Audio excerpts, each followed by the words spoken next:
मुझे अपने जीवन में पहली बार आए। बहुत 15 अगस्त देखी मैंने, लेकिन इस 15 अगस्त का इंतजार मुझे बेसब्री से है। हर दिन जल्दी से जल्दी 15 अगस्त आए, यही मेरे सोच में। आपको शायद नहीं पता है कि यह 15 अगस्त मुझ जैसे आदमी के लिए क्यों महत्वपूर्ण है राष्ट्र के लिए, लेकिन मेरा थॉट प्रोसेस जो है इसलिए जरूरी है।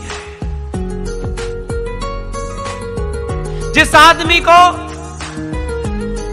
देश के दलालों ने अंग्रेजों से मिलकर के एक झूठी कहानी गढ़ी गई कि उनका प्लेन में एक्सीडेंट हो गया और वो मर गए, और ऐसे कागजों पे साइन किए जिसमें लिखा हुआ था Subhash Chandra Bose is a war criminal, इसे जिंदा मुर्दा हम ब्रिटिश साम्राज्य को सौंपेंगे, क्योंकि इस आदमी ने ब्रिटिश साम्राज्य के खिलाफ बिगुल बजा करके भारत की आजादी की घोषणा कर दी थी। इसलिए ट्रांसफर ऑफ पावर हुआ। सब लोगों ने खूब ढोल मजीरे पीटे। 19 साल तक प्रधानमंत्री रहे। उनकी बेटी को गूंगी गुड़िया कहा जा सकता था। लोग उसको ऐसे ही जानते थे कि इंदिरा गांधी तो गूंगी गुड़िया है, क्योंकि सारे कांग्रेसी ये कहते थे। लेकिन इंदिरा गांधी को प्रधानमंत्री बनाने के लिए एक 5 फीट के बहादुर आदमी को, जिसने सिर्फ राष्ट्र को आगे रखा, उस आदमी के दौर में 1965 में पाकिस्तान ने एक युद्ध लड़ा। भारत के अंदर बहुत सारे लोग उनके प्रधानमंत्री बनने से खुश नहीं थे, लेकिन भाग और सृष्टि जिसके भाग में जो लिख देती है उसे कोई मिटा नहीं सकता है। पाकिस्तान ने हमला किया। लोग समझ रहे थे कमजोर सा गरीब प्रधानमंत्री है, इसके पास तो कोट पहनने के लिए भी नहीं है। हमला करने के बाद वो ये समझ रहे थे कि ये तो इतना कमजोर है कि इसके पास तो पावर है ही नहीं। इस आदमी को तो सिर्फ इसलिए प्रधानमंत्री बना दिया गया है ताकि वो जो गूंगी गुड़िया थी उसको प्रधानमंत्री बनाने में आसानी हो।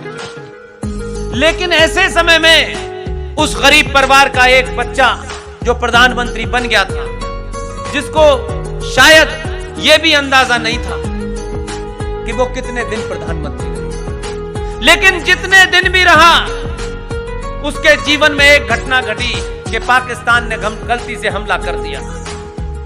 इतनी मार मारी कि यहां से बागा बॉर्डर से रगेदते हुए हाजी पीर तक भारतीय सेनाओं ने पाकिस्तानी सेनाओं को मारा, और लाहौर के पास हाजी पीर तक भारतीय सेना घुस गई।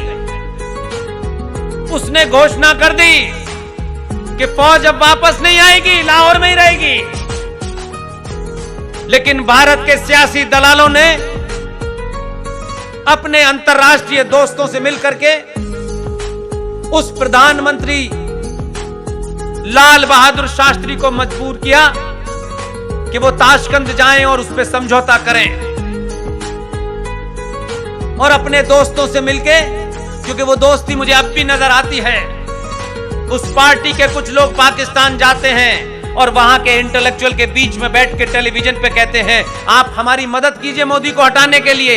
ये बीमारी पहले भी थी, उसी पाकिस्तान की और रशा की मदद से लाल बहादुर शास्त्री की ताशकंद के अंदर हत्या कर दी गई,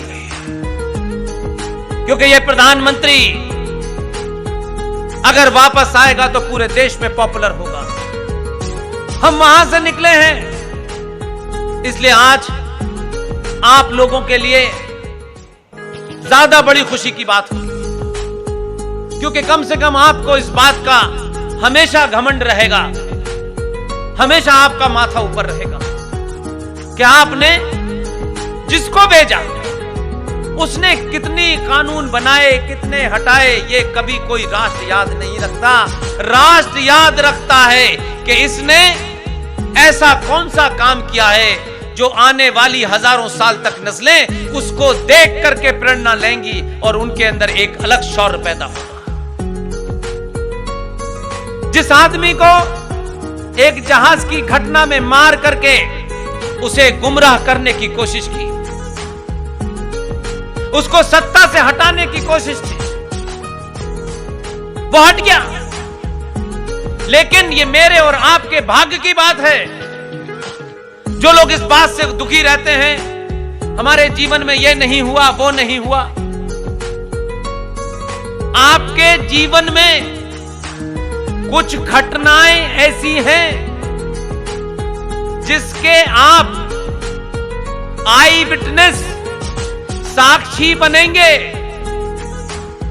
तो आपके नाती पोते भी कहेंगे हमारे बाप जिंदा थे तब ये काम हुआ था, ये हमारे भाई के सामने हुआ था। 47 में मैं नहीं था, आप नहीं रहे होंगे, हमने पटेल को नहीं देखा,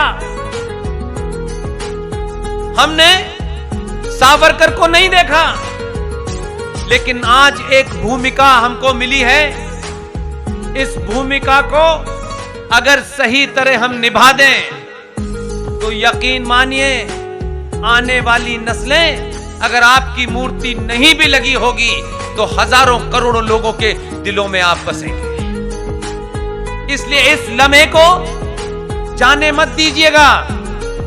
हमसे जो कुछ हो सकता है हम बिना किसी मांगे, बिना किसी शर्त के जिस दिन से इस काम को कर रहे हैं उसमें 3 ऐसी सफलताएं हैं कि अगर लगता है कि इस 135 करोड़ के देश में जहां करोड़ों समस्याएं हैं, जहां लालची स्वार्थी देश में लोग भरे पड़े हैं, अगर ये 3 घटनाएं हमने अपने जीवन में होते हुए देखी, उन घटनाओं के मूल में कहीं हमारा योगदान भी रहा, चाहे वो 1 डॉट बराबर भी रहा, तो भी ये शांति